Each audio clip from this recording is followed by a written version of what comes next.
Me es muy grato darles la bienvenida esta tarde a la primera actividad académica que se llevará a cabo dentro del marco del ciclo Derechos, Democracia y Jueces.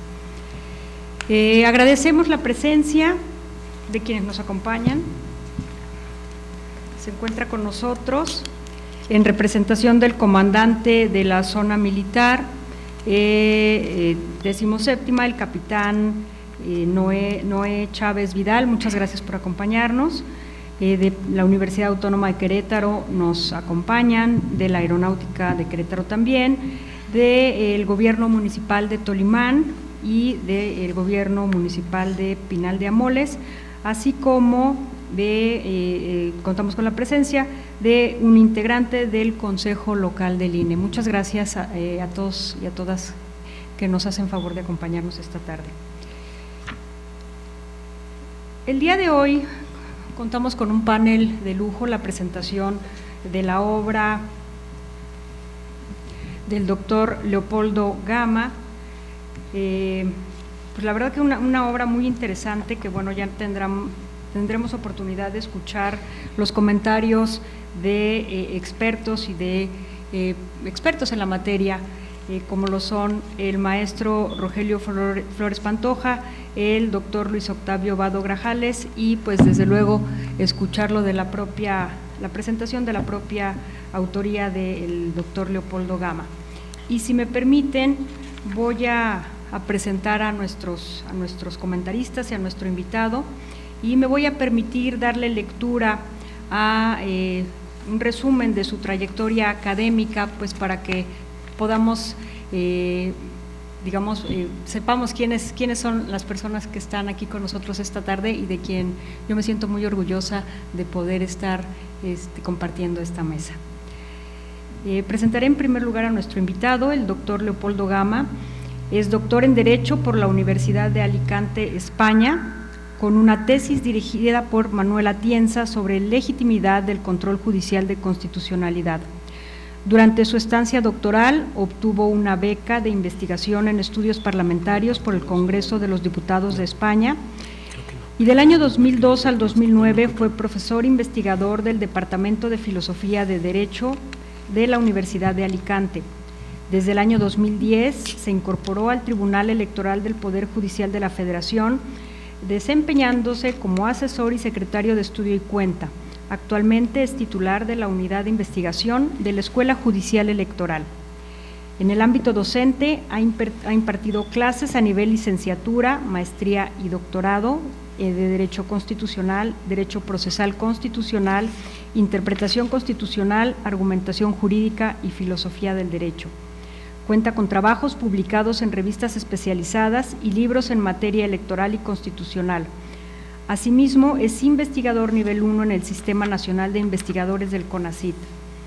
En el año 2019 se publicó su libro Derechos, Democracia y Jueces, que se presenta el día de hoy, Modelos de Filosofía Constitucional, por la editorial Marcial Pons de Madrid, con un prólogo del doctor Manuel Atienza. Le damos la bienvenida a Querétaro de nueva cuenta, doctor, es un gusto tenerlo con nosotros. Muchas gracias.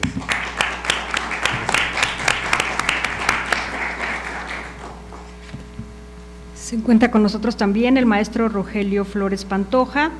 Él es licenciado en Derecho por la UNAM, cursó la maestría en Derecho Constitucional y Derechos Humanos en la Universidad Panamericana y el máster oficial de Derecho Constitucional por la Universidad de Castilla-La Mancha, España. En esa misma universidad obtuvo el título de especialista en Derechos Humanos y el título de especialista en Justicia Constitucional, Interpretación y Aplicación de la Constitución. También cursó la especialidad en el Programa de Estudios Avanzados en Derechos Humanos de la American University. Formó parte del staff jurídico de la Corte Interamericana de Derechos Humanos, donde colaboró en la integración de resoluciones de medidas provisionales y sentencias de fondo.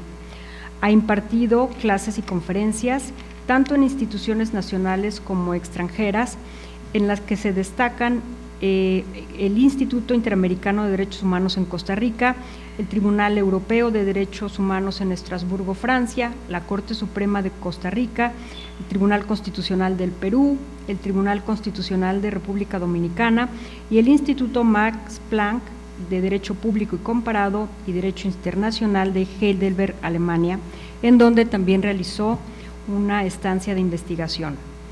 Ha sido profesor visitante de la Universidad de Castilla-La Mancha en Toledo, España, en la Universidad de Costa Rica, en la Universidad de Chile, en la Universidad de Barcelona, en Río de la Plata. Bueno, has andado en muchas universidades, en estancias académicas, y pues eso habla de todo el conocimiento que además compartes y difundes entre todos los alumnos. Forma parte del Consejo Académico del Centro de Estudios de Actualización en Derecho en Querétaro, México, y dirige la colección de Derecho Procesal de los Derechos Humanos, proyecto editorial del Instituto Interamericano de Derechos Humanos y el CEAD. Es integrante del Consejo Asesor del Comité para la Conmemoración del Centenario de la Constitución Política de los Estados Unidos Mexicanos y actualmente es director del Instituto de Estudios Constitucionales en el Estado de Querétaro. Bienvenido, maestro Rogelio Flores.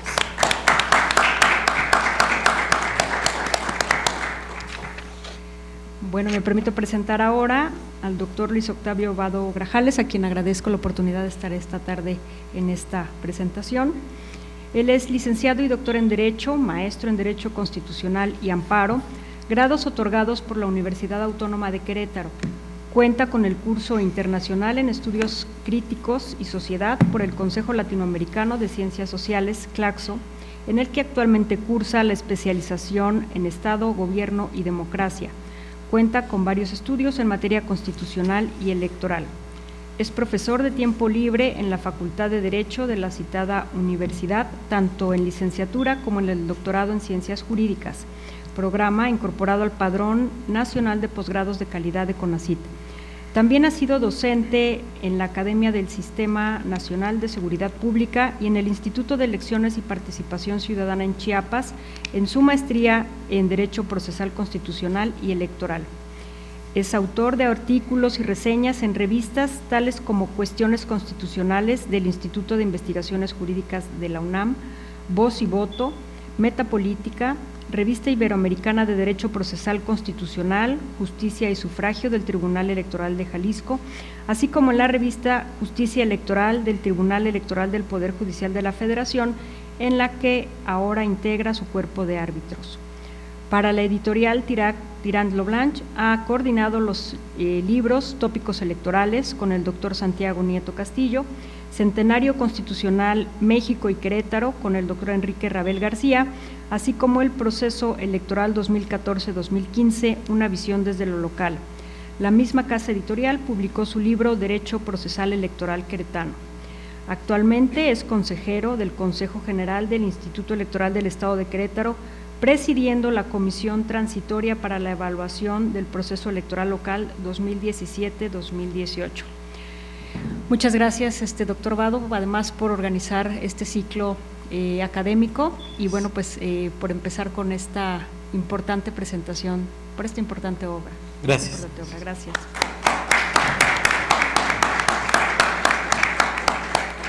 Bueno, la mecánica será la siguiente.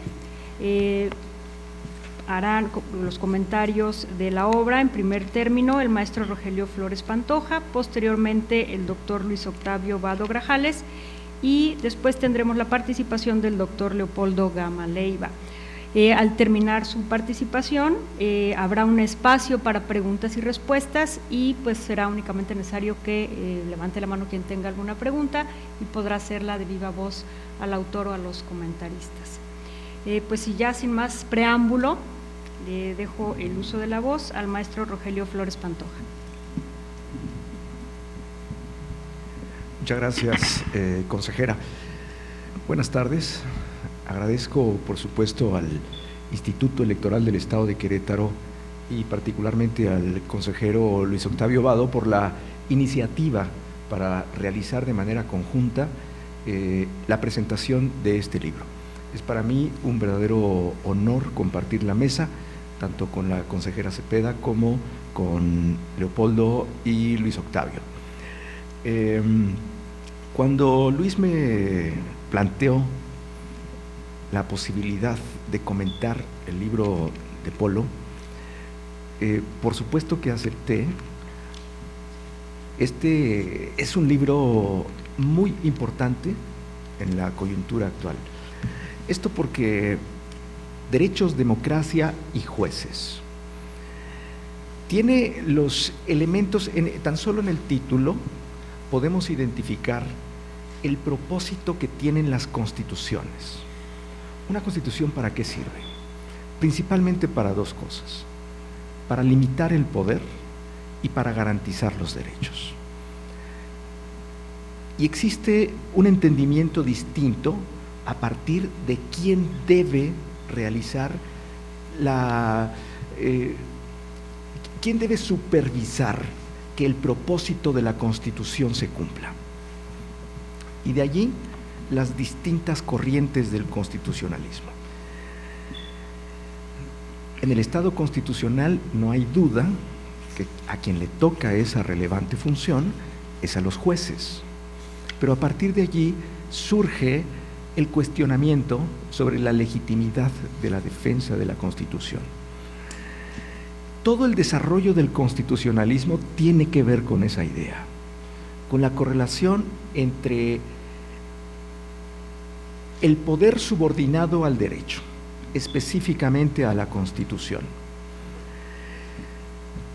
Dependiendo del entendimiento que se tenga de quién debe defender a la Constitución y el cuestionamiento que se haga, va a ser el modelo de constitucionalismo que opera.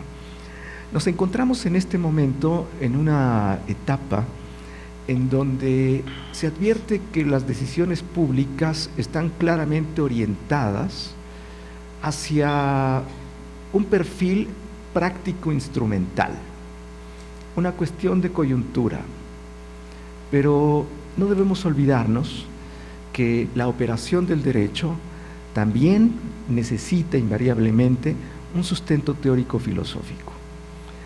Es decir, debemos tener una congruencia entre las decisiones que se toman y el camino que se sigue para alcanzar esos objetivos. Y allí es donde el libro de Polo representa un aporte relevante, porque Polo clasifica el entendimiento de esta problemática a través de los 4 capítulos de la obra. En el primero de ellos nos refiere la dimensión sustantivista del constitucionalismo. En el segundo de ellos, la parte procedimentalista del constitucionalismo. En el tercer capítulo, la dimensión deliberativa de este, y el cuarto capítulo es su propuesta. ¿Cómo alcanzamos un equilibrio ante este llamado modelo deliberativo? Para ello va recorriendo a los autores que a través de su obra, han generado una influencia para la conformación de estos modelos en los que Polo clasifica el constitucionalismo. Sin lugar a dudas, nos va llevando capítulo por capítulo, primero, en cómo se entiende desde la dimensión sustantivista a los derechos, cómo debe protegerse y generar la garantía, protección de los derechos, y también al mismo tiempo cómo se debe resolver esta tensión que permanentemente existe en el Estado constitucional entre el poder y el derecho. A partir de ello y de todos los mecanismos que están diseñados dentro de la propia Constitución para garantizar que ésta no pierda su carácter supremo y que cumpla con los propósitos para los cuales se tiene pensado en el Estado constitucional, nos va llevando capítulo por capítulo en ese mismo sentido. Hay un elemento que está presente en todos ellos: la aparición de los principios. Cómo los principios juegan un papel importantísimo para el entendimiento de las funciones de la Constitución, y que a partir de cómo se perciba esto va a ser la forma en la que se va a instrumentar la garantía y la eficacia de esta. Allí nos refiere, a lo largo de la obra, nos va refiriendo los aportes desde Dworkin, de Carlos Santiago Nino, cuando llega al constitucionalismo deliberativo, que son los que cuestionan el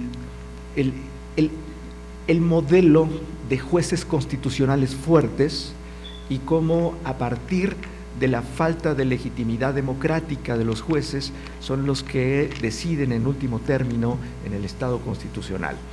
Entonces, ¿cómo se puede abrir este modelo a la participación popular? Y entonces allí echa mano de Gargarella y nos va haciendo un recorrido muy bien estructurado y ordenado para que tengamos un mejor entendimiento de cómo se tiene que generar este equilibrio entre la manera en la que se ejerce el poder, que partimos de la base de que el parámetro para identificar la forma en la que se ejerce el poder es la democracia, y que en contraposición, más allá de los conceptos que podríamos, en los que podríamos tener afinidad de lo que es la democracia, yo creo que podríamos identificarlo a partir de si la tendencia es concentrar en mayor o en menor medida el poder. Me parece que eso es lo que va a determinar si la forma de ejercerlo es más o menos democrática. La disposición que se tenga de respetar los límites que establece la propia Constitución. En esa medida, los que se van a encargar de hacer que se preserve esa función de límite al ejercicio excesivo del poder, pues los jueces, la forma en la que lo van a hacer, resulta enriquecedor todas las explicaciones que nos ofrece Polo en ese sentido. ¿Por qué es importante un libro como el de Polo? Cuando se advierte que estamos en la época en donde el análisis, el debate, se basa más en elementos subjetivos, estamos en la época de los otros datos. Entonces, me parece que tenemos que regresar hacia tener un sustento teórico, filosófico, que nos permita que no nos quedemos solo en el ámbito subjetivo, sino que tengamos que regresar a la base objetiva que se debe tener para el ejercicio del poder y para la garantía de los derechos. ¿Cuáles son las dificultades? Los derechos tienen una configuración abierta, siempre asumen una forma de principio. Por tanto, necesitamos darle contenido a esos derechos para posteriormente materializarlos, garantizarlos y defenderlos. Entonces juega un papel importante quién le esté dando contenido a esos principios y la manera en que lo estén haciendo. Y me parece que si realizar esa función se basa principalmente en el entendimiento que de manera particular posea una persona que tiene poder, más allá de la legitimación del ejercicio de ese poder, estamos en un plano de riesgo. Tenemos que regresar a entender a la Constitución como parámetro de actuación de los órganos de representación y gobierno y de validez de las normas inferiores, en donde es tan fácil reformar una Constitución, donde claramente estamos en un proceso de deconstitucionalización, es decir, vaciar de eficacia el contenido de la Constitución.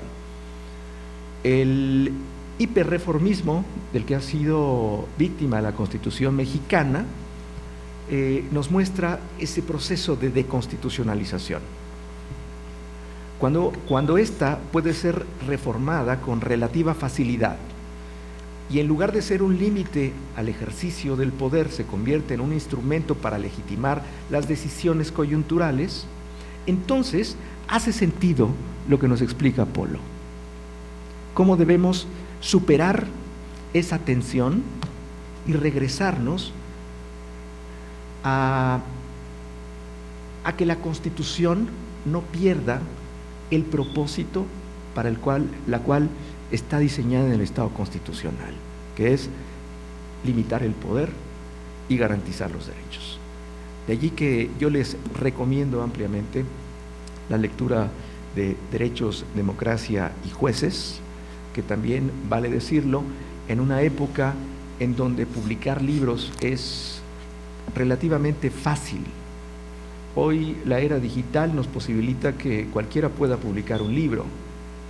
Hoy existen muchas editoriales, pero publicar en la colección Filosofía y Derecho de la editorial Marcial Pons con un prestigio internacional es que pasó por un proceso de dictaminación.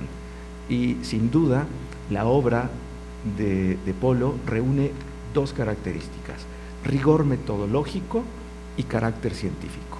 De allí que vale la pena leerla para ayudarnos a comprender desde una base teórico-filosófica lo que está sucediendo en la práctica, no solo en México, sino esto es una tendencia latinoamericana. Por tanto, el alcance del libro de Polo no se circunscribe a una época, porque ya les digo, este debate marca la historia del constitucionalismo, el desarrollo del constitucionalismo, pero podríamos encontrar muchas respuestas para lo que en este momento está sucediendo en Latinoamérica y particularmente en México. Muchas gracias.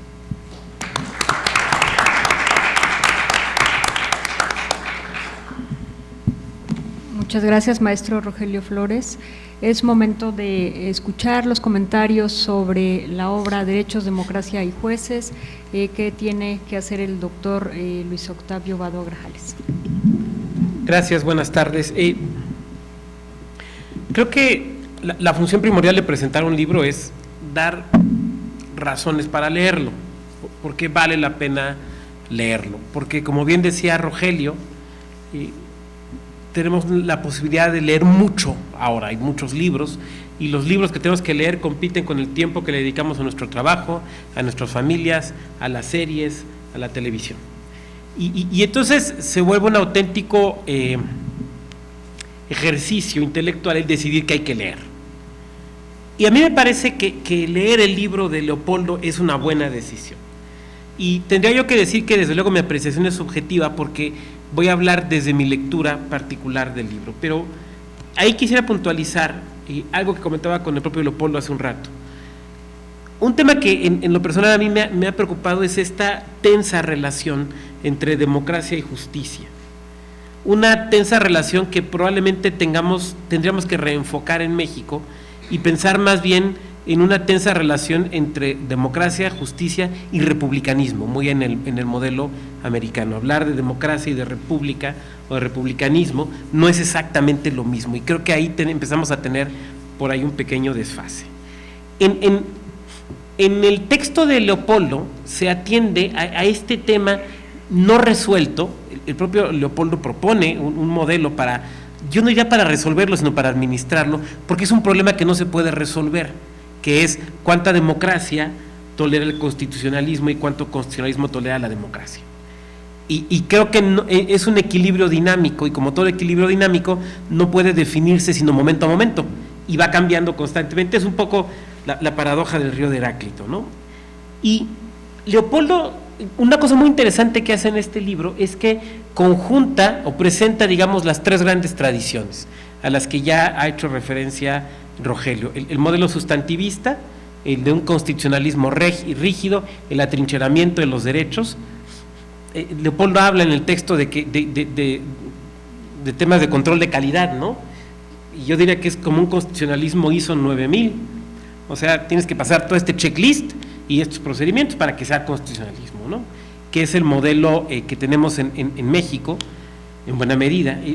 El segundo, que es el modelo procedimentalista, que a mí me parece particularmente interesante y que poco lo hemos abordado en México y que poco lo conocemos. Y un tercer modelo que me parece en buena medida sería todavía un poco más desconocido, que es el modelo deliberativo, sobre todo a partir de ese gran jurista que fue Carlos Santiago Nino, para que al final Leopoldo presenta una propuesta ya muy específica. Me parece muy interesante el libro porque cuando aborda, por ejemplo, el modelo sustantivista, primero, en todos los modelos habla de los autores, y en segundo lugar, lo cual es un ejercicio de honestidad intelectual. En segundo lugar, hablando específicamente del modelo sustantivista, es esta idea de que debemos desconfiar de las mayorías, que los derechos hay que atrincherarlos en una constitución rígida, administrada o controlada o leída por una judicatura especializada, y que esta judicatura es la que va a tutelar los derechos, lo cual convierte a los tribunales constitucionales, y yo diría a cualquier tribunal de constitucionalidad, iría más allá, al sistema jurídico, en un modelo que termina, en un sistema de control que termina por ser profundamente contramayoritario, utilizando esa terminología de Przeworski, ¿no?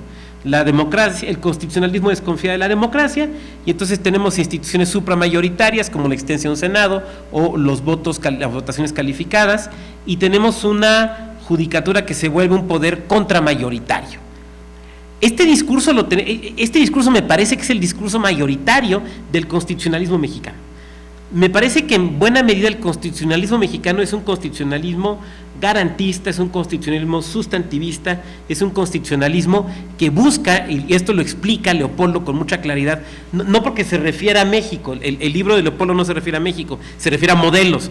Yo lo que estoy tratando de hacer es un poco ver cómo ese modelo se aterriza en México. Este es el constitucionalismo que se enseña y que estudiamos.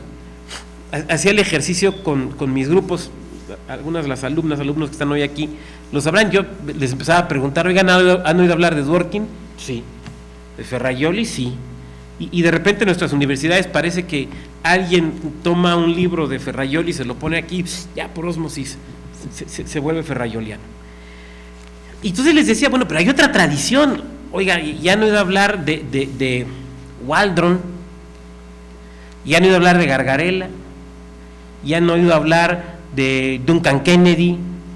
Pues no, ¿y es quién son? ¿Ese Duncan Kennedy es pariente del que fue presidente o cómo? Y entonces el otro modelo, el constitucionalismo procedimentalista, prácticamente lo desconocemos, prácticamente lo hacemos a un lado, prácticamente no lo estudiamos, lo cual resulta muy interesante hablar de esto en Querétaro, porque justo el Instituto de Estudios Constitucionales, bajo la dirección de Rogelio, ha publicado justo autores de esta corriente. O sea, ha buscado que esta corriente se trabaje. Y entonces resulta que frente a este constitucionalismo elitista, el término no es de Leopoldo, el término es mío, frente a este constitucionalismo sustantivista que termina por ser un constitucionalismo elitista, tenemos otras corrientes del constitucionalismo, algunas del constitucionalismo popular, que sé que no te convence del todo, pero que a final de cuentas lo que hace es decir: ¿por qué vamos a confiar la protección, la definición y la protección de los derechos en un grupo que pertenece a la élite, que son los jueces constitucionales? ¿No tiene la ciudadanía el empaque moral de decidir estos temas? O sea, la ciudadanía tiene el empaque moral para elegir a sus autoridades, pero no para discutir estos temas.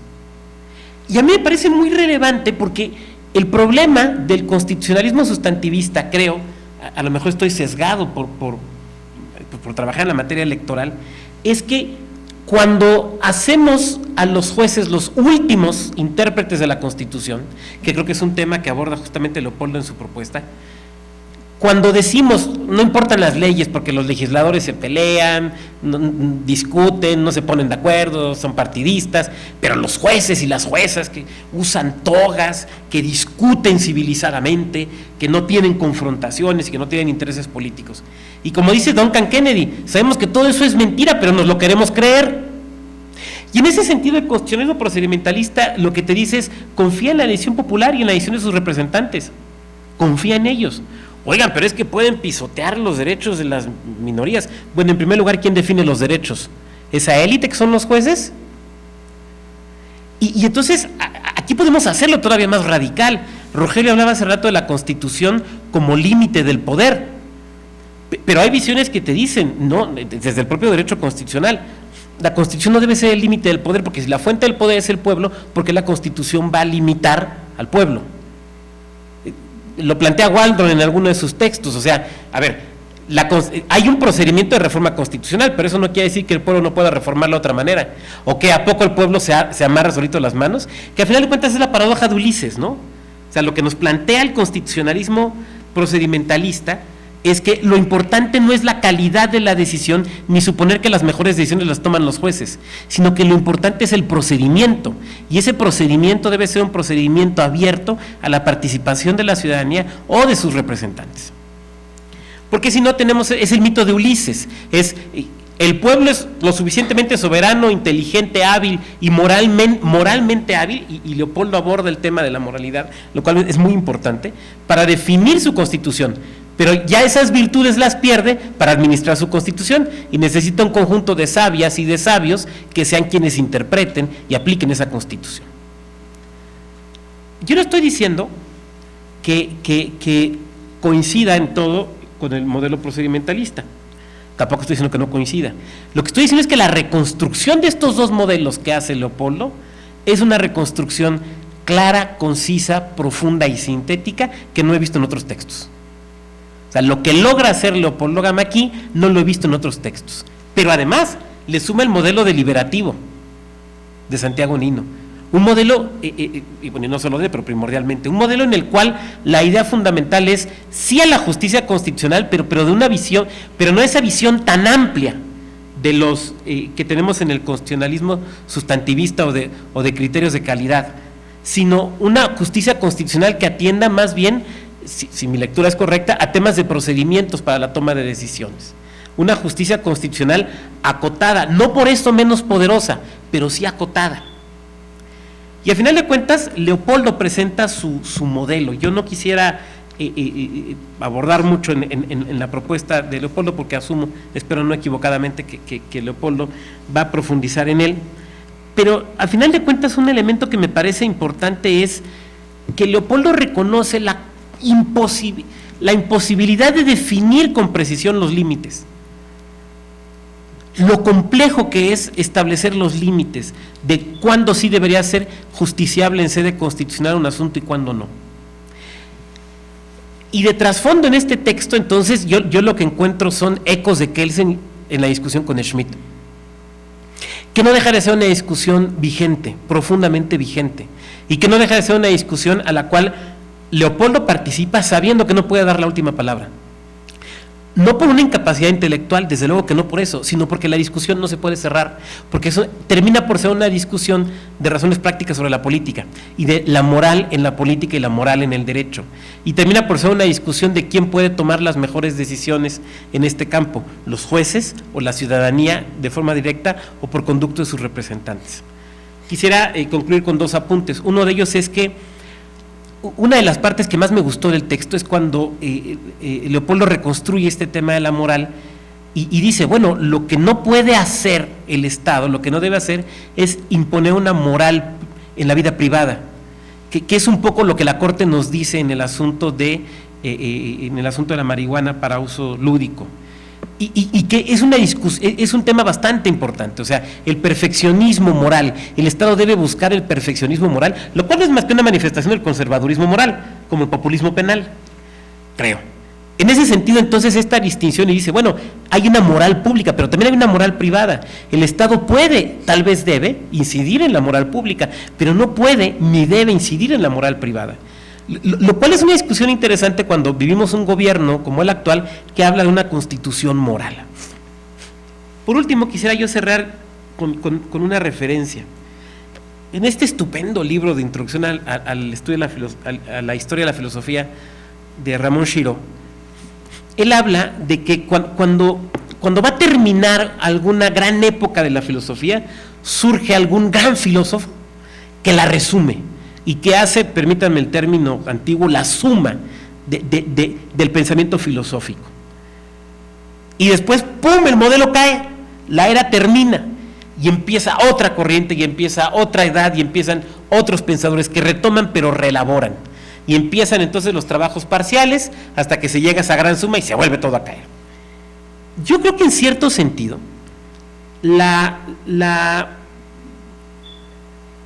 lo que nos presenta Leopoldo es en buena medida una suma de eso, sobre todo, esta es una opinión personal, de la parte del constitucionalismo sustantivista. Ese constitucionalismo sustantivista que en buena medida ha sido el mainstream, el mayoritario en México, que nos ha llevado a cosas como darle un gran poder a la figura de los jueces, admirar los votos particulares. Me parece que está entrando en crisis, no solo porque el sistema político está cambiando, sino porque empiezan ya no digamos a surgir, sino a difundirse otras formas y otros pensamientos. Eso me parece muy relevante en el texto de Leopoldo, porque creo que hace una estupenda suma de eso, que yo no digo que empiece a morir, lo que digo es que para bien empieza a dejarle espacios a otros pensamientos y otras formas de analizar este fenómeno tan complejo de la relación entre democracia, constitución y justicia. Muchas gracias.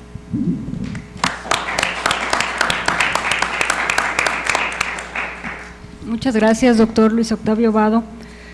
Bueno, yo no sé si, como dice el maestro Pantoja, Rogelio Flores Pantoja, el libro no está exprofeso escrito para este momento ni para México, pero me parece que a la pregunta, puede responder a la pregunta de cuál es el papel de los jueces constitucionales en una democracia, que además en este momento y para México es una pregunta muy, muy importante. ¿Cuál es el papel de nuestra Corte? Y bueno, pues es momento de escuchar al doctor Leopoldo Gama, quien pues tiene una propuesta que hacer en su libro. Muchas gracias. Bueno, pues antes que nada, la verdad es que en Querétaro me siento siempre como en mi casa, porque les estaba contando hace unos momentos que yo, pues hace exactamente 10 años, pues viví un tiempo en Querétaro con el plan de quedarme, ¿no? Ese plan nunca pues llegó a cuajarse, no obstante, siempre que llego a Querétaro, pues en verdad que me siento en un lugar siempre muy cómodo.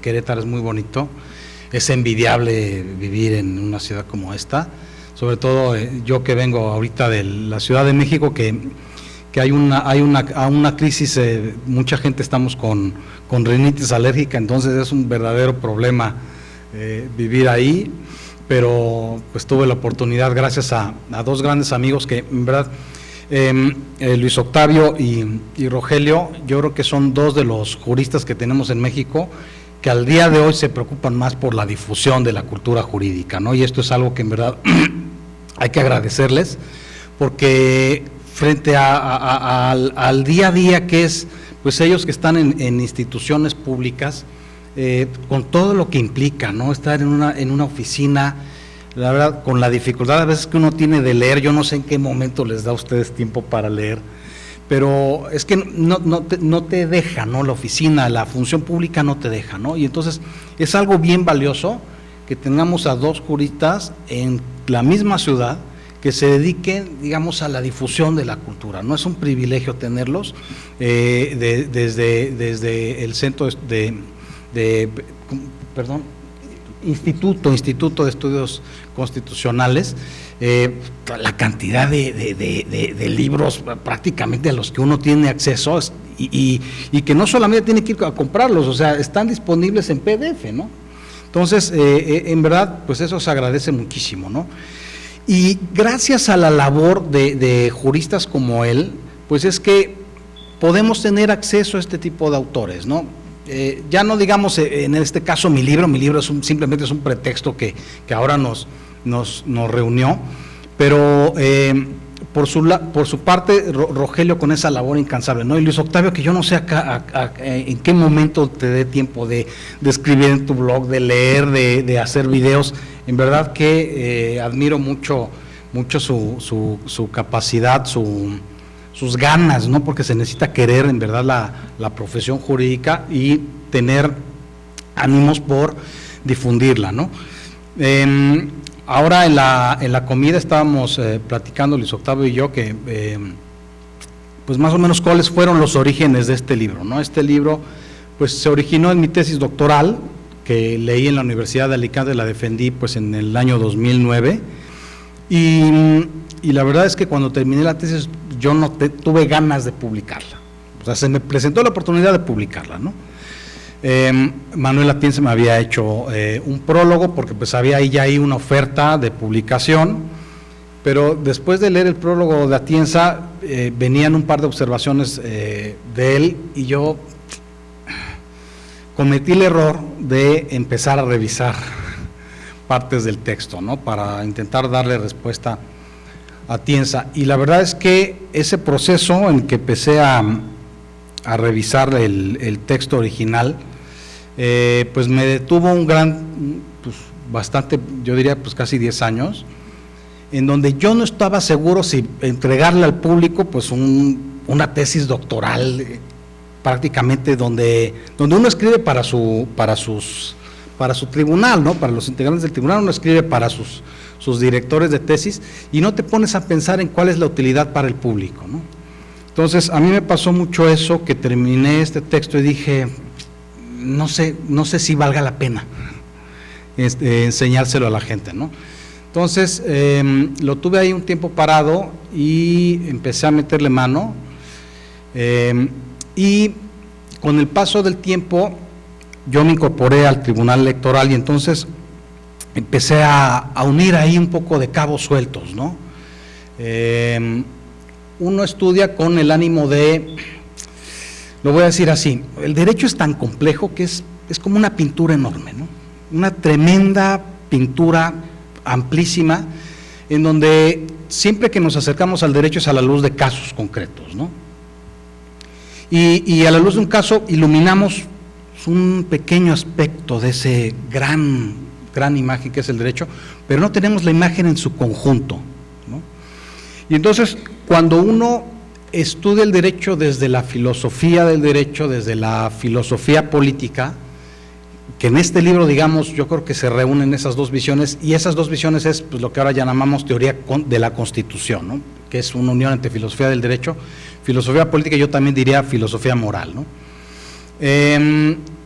Puedes tener, digamos, acceso a esa pintura, digamos, por completo, ¿no? Que es el derecho con todos sus elementos integrantes. Y efectivamente, como dijo el maestro Rogelio, en esta síntesis derechos, democracia y jueces, me pareció que se reúne los tres ingredientes conforme a los cuales se integra cualquier concepción de la democracia constitucional, digamos, completamente acabada, ¿sí?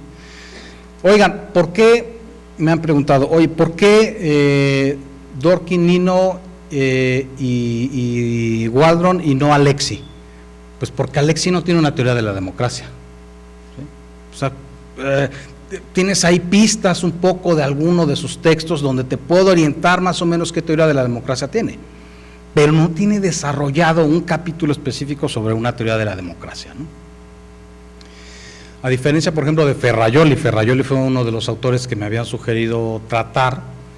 Ferrajoli sí tiene una teoría de la democracia, tiene una teoría de los derechos, y pues también tiene rastreable una posición propia sobre cuál es el papel de los tribunales constitucionales frente pues a los dilemas, como dijo bien Luis Octavio. Mientras más fortaleces tú el ámbito democrático, ¿no? La democracia constitucional pues son dos ingredientes, ¿no? La democracia por un lado, el respeto a la soberanía popular, y por otro el respeto a los derechos.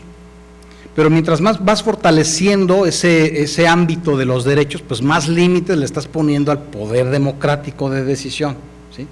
Y mientras más ensanchas tú el poder de la democracia, pues más reducido se va quedando el espacio que le queda a los derechos.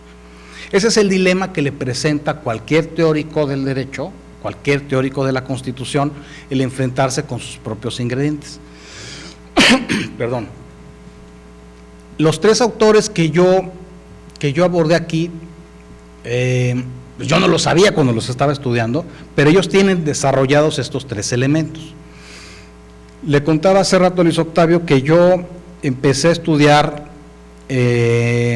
todos estos autores, no en el orden en el que los presento en el libro, sino yo empecé al revés. Yo empecé estudiando a Carlos Santiago Nino, que es uno de los más difíciles de los tres, luego continué con Dworkin y al final con Jeremy Waldron.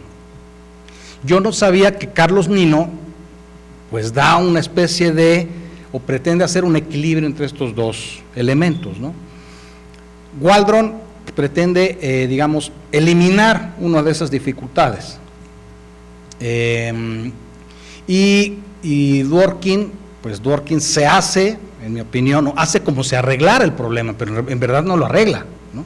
Y ese mismo problema que tiene Dworkin lo tiene Ferrajoli, ¿sí? Dworkin y Ferrajoli son más o menos muy similares en cuanto, no en cuanto a su teoría, porque Ferrajoli es un escéptico moral, pero sí en cuanto a la defensa de un constitucionalismo fuerte, ¿no? Entonces, bueno, pues así fui yo desarrollando este libro durante mis años de doctorado, en donde a algunos les he contado, pues hacer una tesis de doctorado en el extranjero como mexicano, pues no es lo mismo que un español en España, que un alemán en Alemania, ¿no? Uno se enfrenta con diversos retos y pues desgraciadamente tiene que contentarse pues con hacer un esfuerzo lo más posible, intentar que te rinde el dinero, tu tiempo, sacrificar pues un desarrollo profesional en tu país, ¿no? Y entonces cuando regresas pues prácticamente pues todos tus compañeros ya tienen trabajo y tú llegas apenas a buscarlo, ¿no? Eso fue lo que me pasó a mí.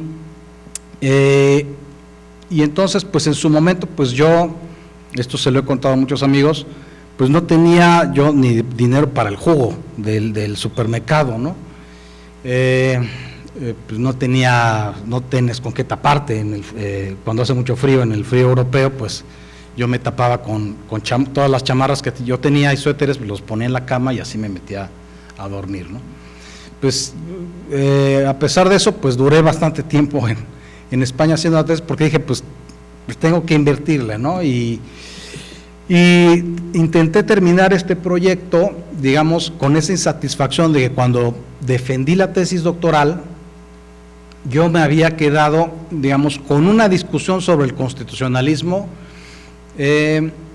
digamos, que había en cierto modo culminado, ¿sí?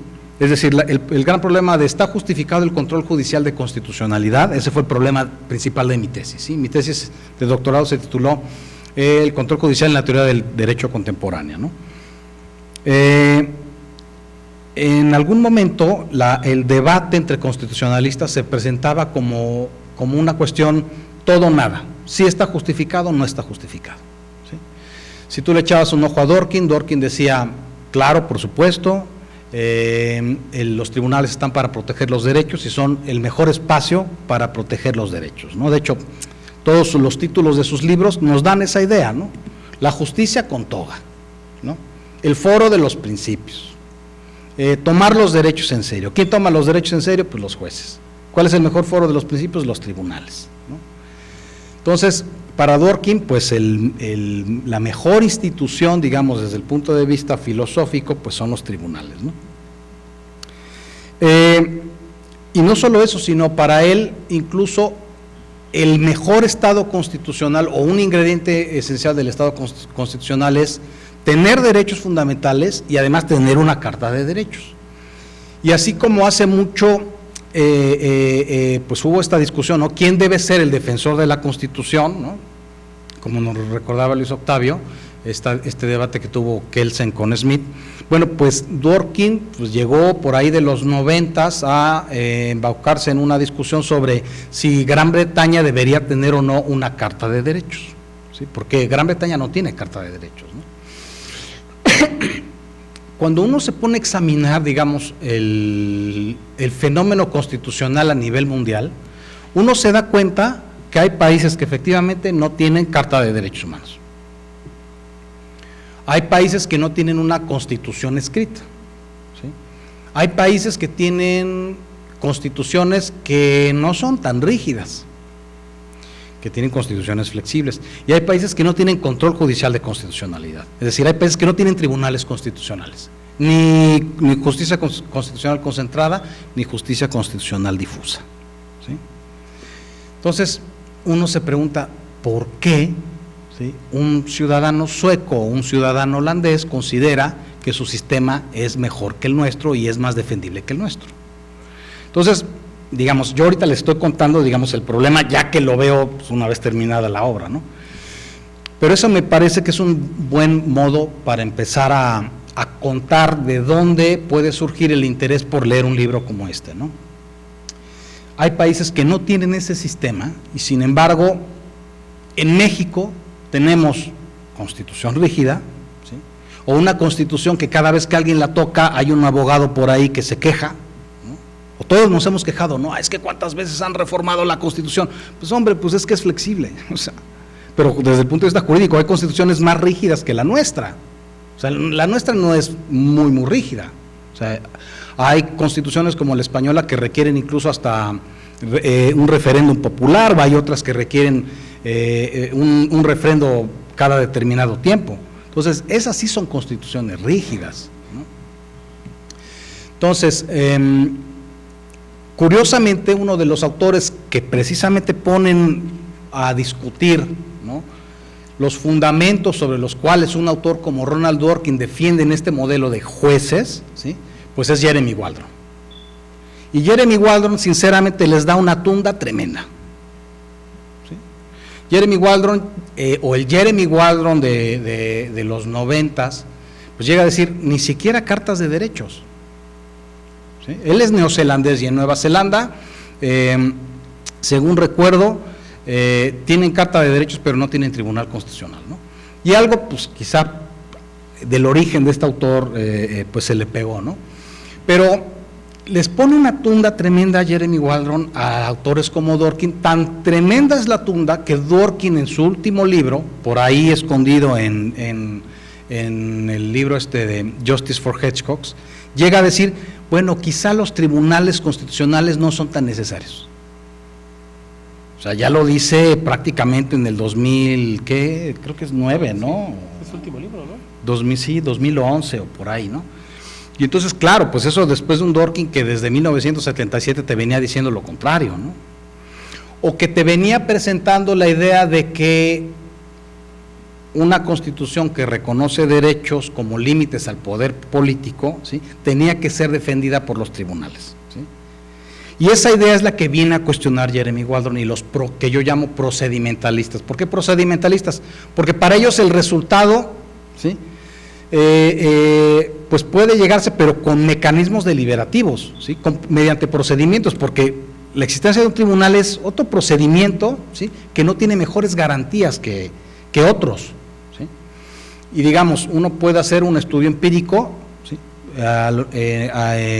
examinando constituciones de todo el mundo y la realidad jurídico-política, y pues uno va a ver que no es mejor ni uno ni lo otro, ni un país con tribunales o sin tribunales. O sea, desde el punto de vista empírico, hay de todos, pues de todos los moles, ¿no? Entonces la pregunta es normativa, ¿sí?, es ¿por qué tener estas instituciones?, ¿no? Y el libro pues trata pues desde esa perspectiva, ¿no?, desde el punto de vista normativo. Entonces lo que llegué a hacer fue generalizar, digamos, a partir de las tesis de estos autores, hablar de modelos, ¿sí? Y a mí me parece que en algún momento pues yo intento pues engordar sus posturas, ¿no?, porque me vi forzado a hablar de modelos distintos, es decir, de tres formas diversas de encarar la filosofía constitucional, o lo que yo llamé ahí filosofía constitucional, con estos tres ingredientes, ¿no? Por eso es que yo, por ejemplo, el constitucionalismo popular para mí no es una filosofía constitucional, para mí es dar una respuesta un poco residual a un problema que es todavía más general y dependiente de otro tipo de preguntas, ¿no? El constitucionalismo deliberativo, la justicia constitucional deliberativa, para mí es una piernita, ¿sí?, por decirlo así, de una concepción filosófica deliberativa, ¿no?, la democracia deliberativa. Y es aquí donde yo empiezo a encontrar que hay, digamos, puentes entre las insatisfacciones que me dejó Waldron, ¿sí?, porque, claro, uno lee a Waldron y dice, ya le metieron una tunda a los constitucionalistas fuertes, ¿no? Uno lee a Waldron y dice, están equivocados aquellos que quieren más judicialización de los derechos, ¿sí? O sea, el debate del Varios 911, que hubo a quienes dijeron, no, es que es un retroceso. Pues quizá no, ni empírica ni normativamente es un retroceso. O sea, para un waldronero diría, pues no, qué bueno que no dieron ese paso, ¿no? Entonces, pero al mismo tiempo Waldron me dejaba bastante insatisfecho, ¿no? Waldron se presenta a sí mismo como un escéptico, un escéptico que cree en el derecho de participación política de tal forma que dice, todo lo debemos resolver participando en política. ¿Sí? Pero claro, él para hacer una defensa fuerte de su derecho a la participación política ya no se moja, o sea, ya no le da un valor intrínseco, o sea, simplemente es pues instrumental para él, o sea, en sí mismo, lo estoy diciendo, o sea, en sí mismo el valor de participación política posee un valor intrínseco, pero Waldron ya no va más allá. Y entonces sus límites son sus límites, digamos, de su propia concepción moral, que ya no le permite ver cierta objetividad de los valores. Por eso yo en el libro llego a decir, para que esto juegue, pues uno necesita ser un poco objetivista moral, ¿sí? Creer que son racionales, o sea, creer que es racional discutir acerca de valores, porque si no es racional discutir acerca de valores, pues entonces pues tiene razón Dworkin, pues que vengan y decidan los tribunales si quieres, no sé, libertad de expresión o no. Por eso Dworkin llega a decir, pues ¿para qué sirve la democracia? Pues prácticamente para discutir si queremos un estadio, ¿quieres que se construya un estadio o una carretera? Pero para un dworkiniano o para un constitucionalista fuerte, para ellos someter los derechos a consulta es como de ¿cómo vas a creer? Es impensable para ellos. Pero sin embargo hay países que tenemos experiencias recientes, ¿sí? Irlanda, que acaban de decidir, ¿qué decidieron ahí? Lo del aborto, ¿sí? Y hace muchos años en Francia y hace muchos años en España, ¿no? ¿Los derechos se someten a consulta? Pues sí. ¿Por qué? Porque tienes otra concepción en otros países donde curiosamente, o sea, por Suecia, Holanda, siempre han discutido sobre sus propios desacuerdos, ¿no? Y eso es el ingrediente que mete Jeremy Waldron. Los desacuerdos siempre están presentes en materia de derechos, ¿sí? Siempre están presentes y entonces pues se te cae toda la estructura que tú digas, no, pues los tribunales tienen que tener la última palabra. Ajá, ¿y si discrepamos? Si discrepamos acerca de quién tiene la respuesta correcta. Entonces es por eso que yo al final recurro a la democracia deliberativa, pero también a la democracia deliberativa de Carlos Nino le falta algo, le falta el tema de los desacuerdos, de hecho, de los desacuerdos, de la posibilidad epistémica, ¿sí?, y real de que hayan desacuerdos. Y entonces, pues intento ahí indagar y llegué, pues por pura casualidad, se los confieso, encontré que una clasificación de John Rawls de tres tipos de justicia procedimental, había un cuarto tipo de justicia procedimental, y yo dije, caray, aquí como que me encaja todo. Entonces, en ese cuarto tipo de justicia procedimental es como la explicación filosófica de nuestros desacuerdos morales profundos. Y si no nos podemos poner de acuerdo no sé, en materia del aborto, porque nunca nos vamos a poner de acuerdo, porque va a haber gente que va a creer que no está justificada, ¿sí?, esa decisión. Entonces tenemos que hacer algo frente a esa posibilidad. Y entonces yo por eso llego a plantear, pues que en algunos casos, digamos filosóficamente hablando, hay razones por las cuales los tribunales no deben de tener la última palabra, porque establecer principios en una constitución es un compromiso, ¿sí? O sea, es muy fácil generar acuerdos sobre lo abstracto, desde el punto de vista político, claro, pero siéntate en concreto, a ver cuáles son las especificidades de cada principio, y ya ahí todo el mundo pues está en desacuerdo, ¿sí? O sea, sobre cómo concretarlos estamos todos en desacuerdo, o hay muchos desacuerdos acerca de a qué darle privilegio y cómo hacer, digamos, este juego o esta maquinaria de relojería pues lo más perfecta posible, ¿no? Y entonces la existencia de desacuerdos exige políticamente la deliberación, o sea, ahí donde nos comprometemos con principios generales, ¿sí?, cada vez que nosotros querramos concretarlos, ¿sí?, pues vas a generar discrepancias, y a mayor discrepancia necesitas para la fundamentación última filosófica de las decisiones políticas, pues permitir la deliberación. Y es como se va colando en esa concepción, pues las concepciones de justicia constitucional dialógica, que pueden verse como una continuación, digamos, de las premisas en las cuales está erigido este libro. Y bueno, pues ya prácticamente ya no quiero detenerme más. Intentamos buscar que estuviesen aquí presentes los de la editorial, bueno, los representantes de la editorial, pero pues no pudieron llegar a Querétaro. Espero pues que puedan ustedes conseguir el libro. Si tienen la oportunidad, me daría mucho gusto. Yo les recomendaría, váyanse directo al último capítulo, la introducción del último capítulo, y de ahí váyanse para atrás en la medida en que vayan necesitando más información. Les agradezco mucho que hayan estado aquí, su interés, y sobre todo pues a mis dos amigos Luis Octavio y Rogelio, que en verdad les digo que qué privilegiados tenerlos a ellos dos aquí en Querétaro. Muchas gracias. Gracias. Muchas gracias, doctor. Abriríamos un espacio para preguntas. ¿Quién desea hacerle alguna pregunta al autor o a los comentaristas? Sí, la doctora Aurora López.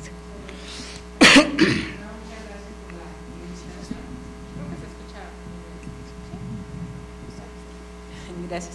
Primero, gracias por la invitación. Es un privilegio haber estado presente en esta disertación sobre un tema tan complejo y que ahorita lo explicaban de una forma, diría una de mis sobrinas, tan cool, que es muy sencillo comprender, pero realmente son filósofos muy complicados, muy complejos, son juristas que han tratado de desentrañar la esencia del derecho y del Estado y la deconstrucción del derecho incluso. Y bueno, felicidades por ese ejercicio. La verdad no me imagino lo que debe ser el tener que trabajar con Atienza en una tesis doctoral. Debe ser muy complicado, y felicidades por ese éxito. Pero también tengo una duda a raíz del tema, y es si dentro del libro tocan el tema de la democracia aplicada en la designación de los jueces, porque la carrera judicial obviamente no ha funcionado en nuestro país. La carrera judicial sí abona a que tengamos excelentes proyectistas, excelentes secretarios de acuerdo, pero los jueces finalmente son un reflejo de la vida política. Y quisiera saber si existe alguna propuesta en otra parte del mundo que haya funcionado y que sea un éxito de esta aplicación de la democracia en la selección de jueces, si es posible que este pueblo sabio, este pueblo soberano, que nunca se equivoca, tenga la capacidad de tomar decisiones y que hayan funcionado, si existe alguna historia de éxito. Muchas gracias. Muchas gracias. ¿Contesto? Sí, adelante. Muchas gracias por la pregunta. Lo voy a decir así, bien grotesco. Cuando no se ha entendido bien, ¿sí?, el problema de la objeción contramayoritaria, es decir, de el por qué van a tener la última palabra jueces que no han sido designados por el pueblo, ¿no? Esa es la objeción contramayoritaria. ¿Por qué van a decidir sobre cuestiones sustantivas de las más importantes para los seres humanos si ellos no han sido elegidos por el pueblo? ¿Sí? Cuando uno no entiende cómo se responde esa pregunta, o más bien dicho, es un pseudoproblema, Durante grandes años se presentó como un problema real, pero cuando lo empiezas a escarbar es una especie de pseudoproblema, ¿sí? Entonces, que yo durante mucho tiempo no me di cuenta, cuando estuve haciendo la tesis de doctorado, ya me di cuenta, ya está después, ¿no? El problema no se arregla eligiendo democráticamente a los jueces, ¿sí? ¿Por qué? Porque la objeción contramayoritaria bien entendida va de otra cosa. La objeción contramayoritaria bien entendida viene de si la interpretación sobre los derechos humanos, ¿sí?, es elusiva, ¿sí? O sea, si no hay respuestas correctas, aunque sea como Dworkin hablaba de un sentido, digamos, ideal, ¿no? Idealmente pues tiene que haber una respuesta correcta, pues claro, porque pues el derecho tiene un fin práctico, tenemos que pensar que tiene sentido, si no pues nos estamos haciendo tontos, mejor vamos a ser plomeros o otra cosa, ¿no? Bueno, yo creo que en la plomería quizás sí hay respuestas correctas, pero digamos, se te vuelve a colar el problema por la ventana, ¿sí?, con la elección democrática de jueces.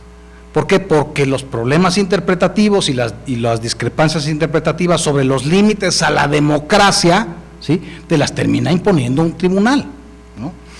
Ahora, eso yo lo puedo decir ya después, yo no trato ese problema, ¿no?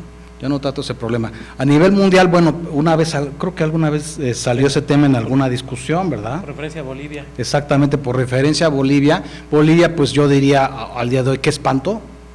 ¿Sí? O sea, desde el punto de vista constitucional y no lo digo yo, lo dice también Pedro Salazar, es un ornitorrinco constitucional, engordaron una constitución con todos los valores que querían, pero claro, tienes el problema de aterrizar esa realidad constitucional y no todo se va a arreglar al nivel del reconocimiento constitucional, ¿no?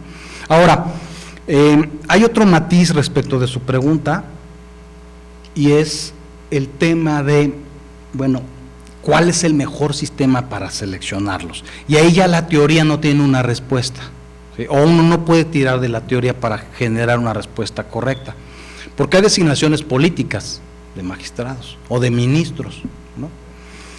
Y ahí, y le agradezco mucho la pregunta porque de últimas, yo escribí un texto en donde, por ejemplo, en el caso de la justicia electoral, que es donde yo tengo experiencia como funcionario, yo ahí propongo, o tengo un texto que próximamente saldrá en una colección que dirigió o está dirigiendo César Astudillo y Sergio García Ramírez, en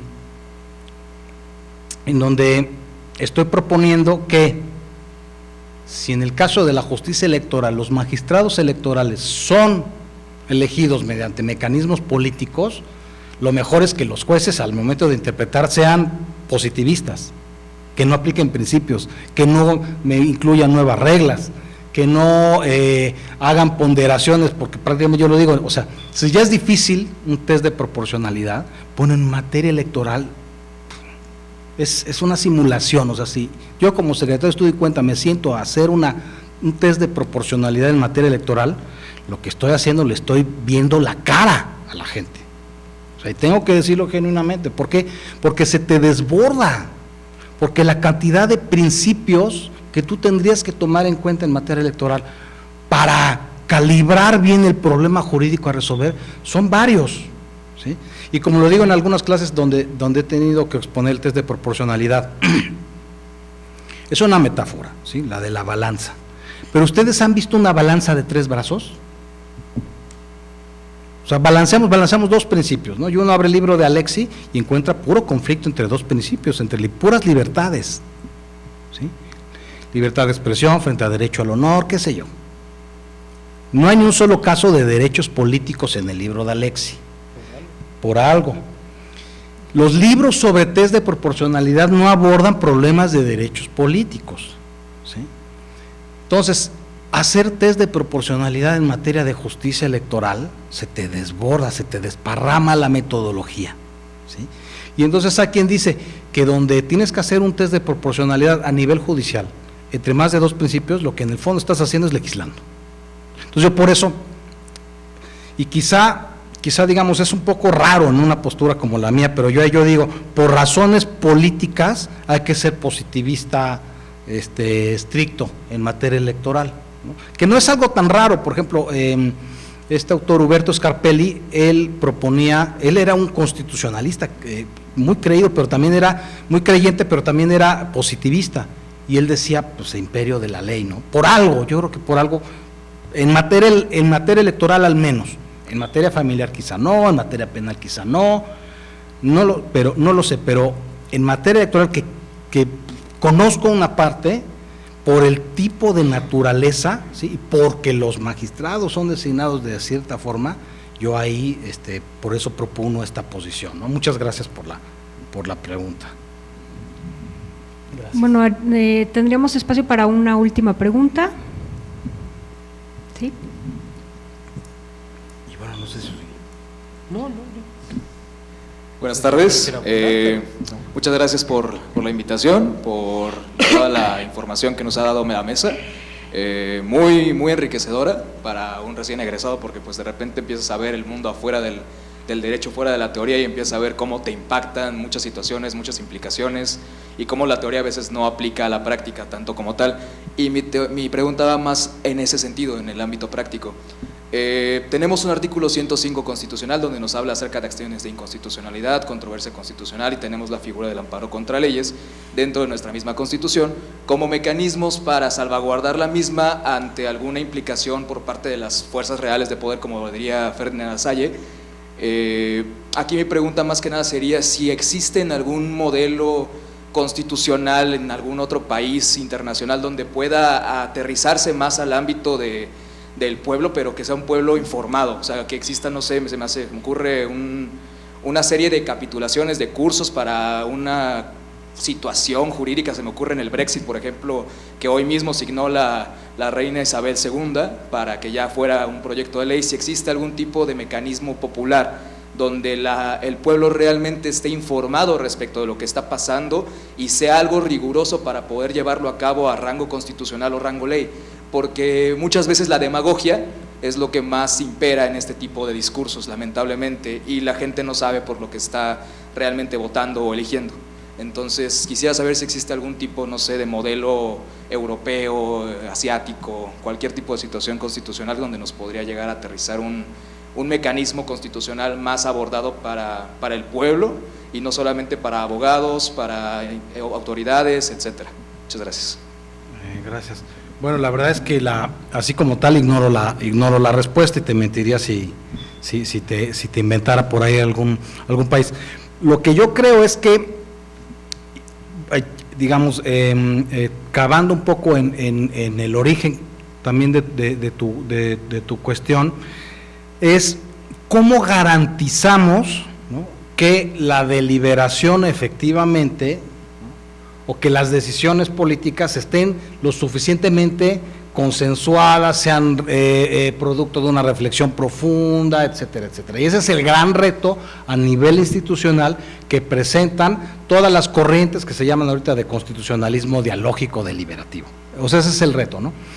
A mí, digamos, curiosamente, este año acaba de salir un libro de justicia constitucional dialógica, o salió este año, no, salió el año anterior, a finales del año anterior, pero claro, a mí ya me dejan un poco insatisfecho,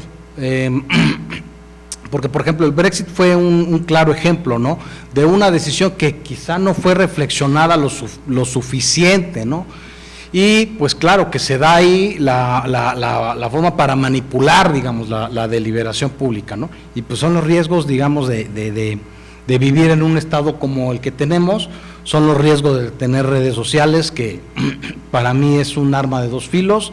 Yo tengo una relación amor-odio con las redes sociales.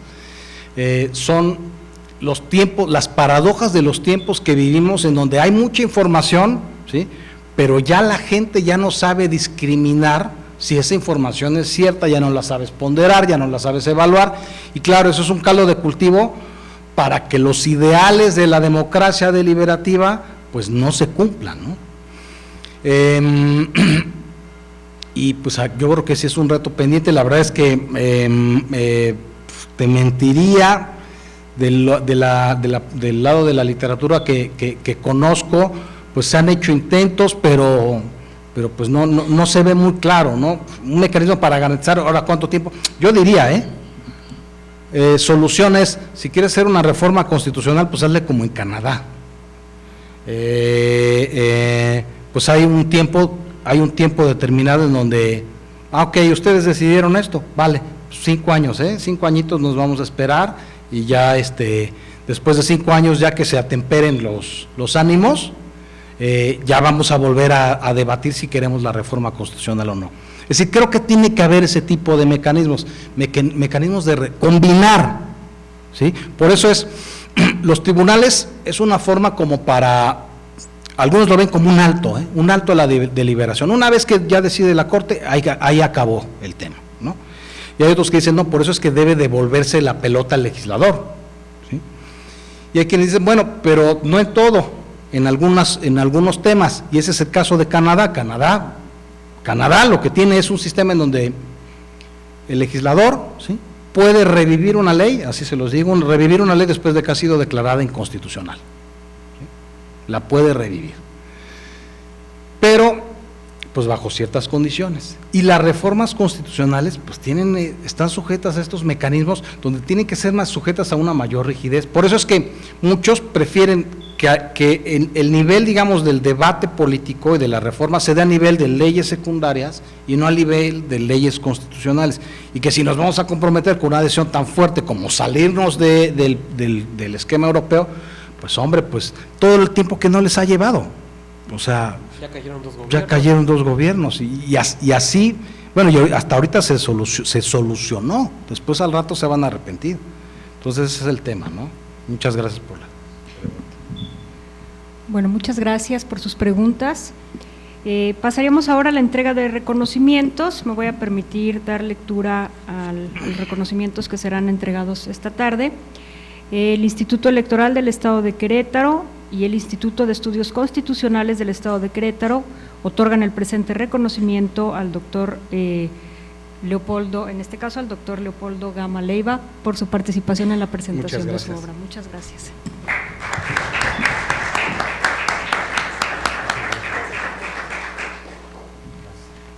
El doctor Luis Octavio Vado Grajales. Gracias. Y al maestro Rogelio Flores Pantano.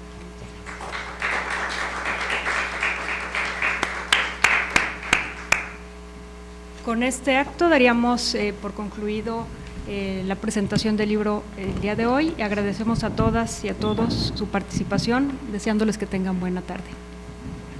Gracias. Si me permitía nada más hacer un comercial rápidamente, primero agradecer al maestro Rogelio, porque este es un evento en colaboración con el Instituto de Estudios Constitucionales y la verdad es que la participación de este instituto con proyección internacional pues viste mucho estos eventos. Muchas gracias, Rogelio. Lo segundo es anunciarles la siguiente presentación. Iniciamos este ciclo con el libro de Leopoldo, no porque Leopoldo sea amigo, que lo es, sino por la calidad y la trascendencia de su texto. Y el próximo 6 de febrero a las 4:45 tendremos la presentación del libro El diálogo jurisprudencial de la Suprema Corte de Justicia con los tribunales constitucionales y regionales, de Edgar Caballero.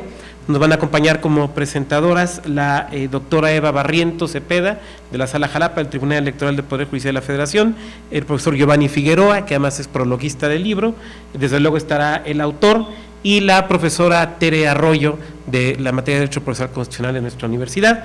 Es este 6 de febrero a las 4:45 en el Museo de la Restauración de la República, justo ahí donde tuvieron preso a Maximiliano. Muchas gracias y buena tarde. Muchas gracias, amigo. No, hombre, pues. Muchas gracias.